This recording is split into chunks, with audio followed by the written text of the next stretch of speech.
Aidez-nous à mieux nous insérer, faites-nous confiance.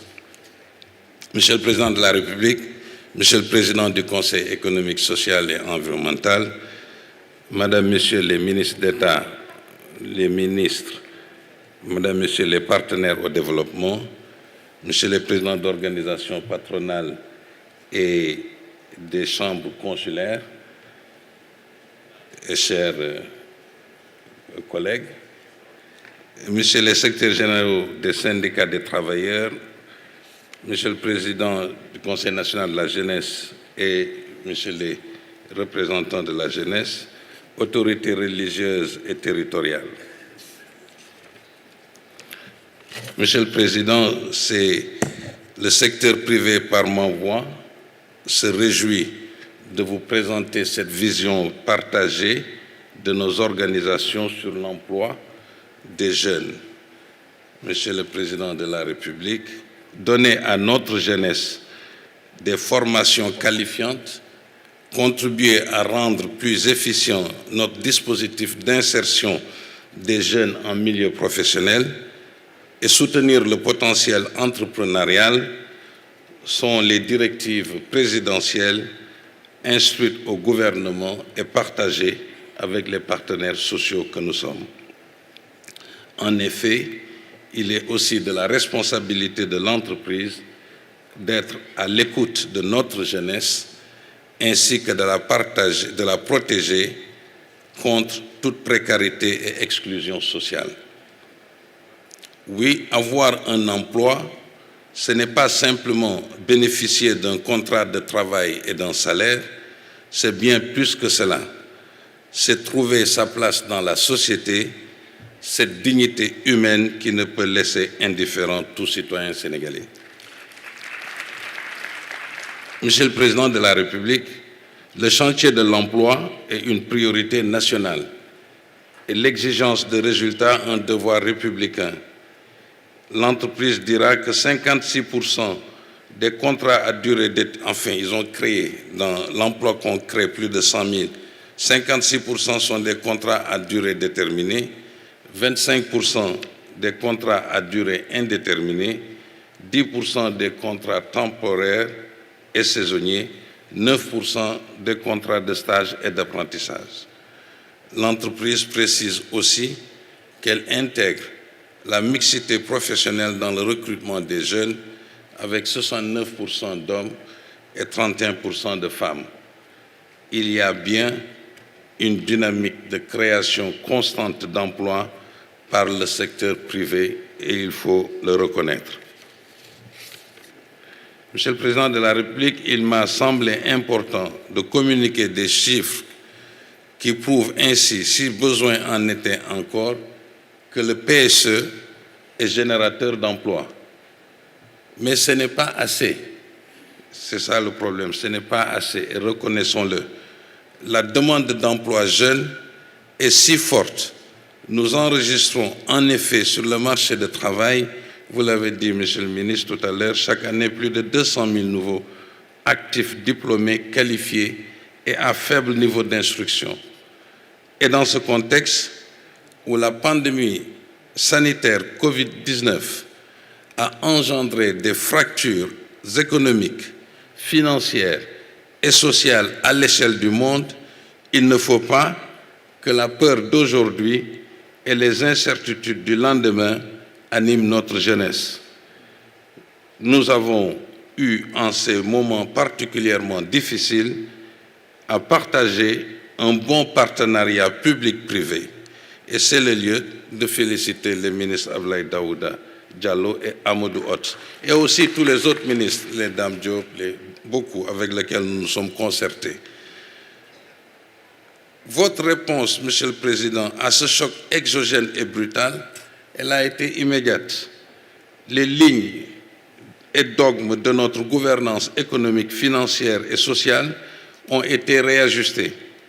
De nouvelles perspectives de relance économique ont été définies à travers la récente feuille de route présidentielle accordant une priorité au savoir-faire, produire et consommer sénégalais, source premièrement de création d'emplois jeunes, deuxièmement de préservation des acquis sociaux des travailleurs, troisièmement d'intégration du secteur productif, quatrièmement ainsi que la redistribution de revenus au niveau régional et national.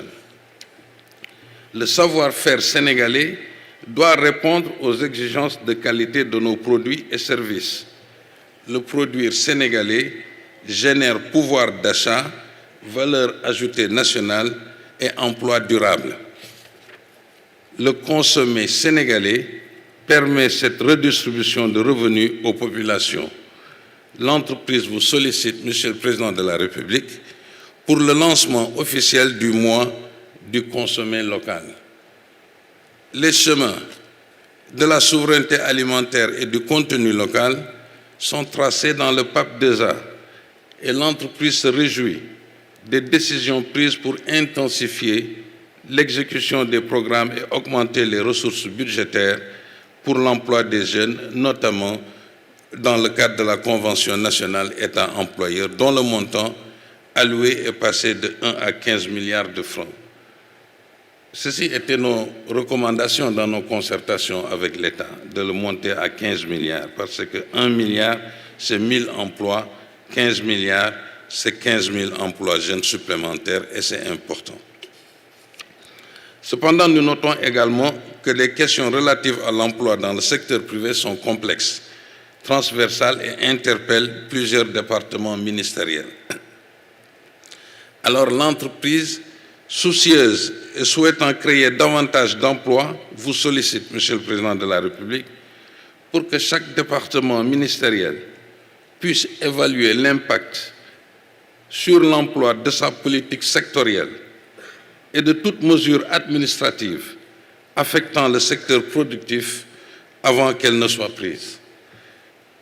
Oui, des engagements emploi jeunes, l'entreprise peut en prendre dans le cadre de l'exécution des marchés publics et des contrats de partenariat public-privé.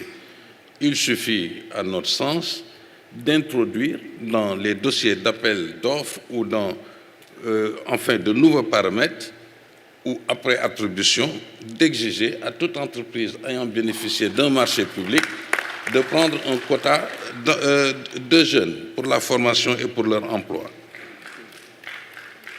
Je vous le garantis, vous avez évoqué le BTP comme étant source de beaucoup d'emplois et de formation en même temps, mais on peut l'intensifier et l'augmenter immédiatement et instruire toutes les agences de l'État à chaque fois qu'un marché est donné d'une façon publique, que les entreprises en retour doivent contribuer dans le cadre de la solidarité que vous évoquez, Amadou Hott. Ce projet peut être le projet de la Grande Muraille Verte. Ce projet peut être aussi un générateur intensif d'emplois verts, notamment dans le cadre du partenariat public-privé. Nos filiales de production et créatrices de forte valeur ajoutée. Il est indispensable, Monsieur le Président, de relever leur pourcentage d'emplois formels créés chaque année. La répartition de nouveaux contrats de travail par branche d'activité nous indique, en additionnant l'agriculture, la pêche, l'agro-industrie et l'industrie alimentaire, un pourcentage que de 16%. Ce n'est pas assez, sachant que notre pays dispose de terres arables et de ressources en eau si importantes. Les projets des agropoles et des zones économiques spéciales viennent en son heure. Il faut accélérer sa mise en œuvre et en faire à travers un régime incitatif à l'investissement privé, un dispositif à haute intensité de main-d'œuvre. Bien sûr, le programme, ça a été évoqué aussi, des 100 000 logements. Il est une niche de création de milliers d'emplois pour les jeunes si la contractualisation avec les promoteurs privés inclut aussi les conditionnalités de formation et de recrutement des jeunes. Les call centers, je pense que c'est le jeune de la diaspora qui évoquait tout à l'heure comme plein de Sénégalais sont au Maroc et sont dans les call centers. Et ces call centers au Maroc font 120 000 emplois. Et en réalité, nous parlons mieux le français que les Marocains. Donc nous devons faire les réformes nécessaires pour que ces potentialités de 120 000 emplois dans les call centers, nous pouvons les créer ici. Le commerce, sa contribution à l'emploi des jeunes et son rôle de régulateur socio-économique sont visibles, Président Idi et chers.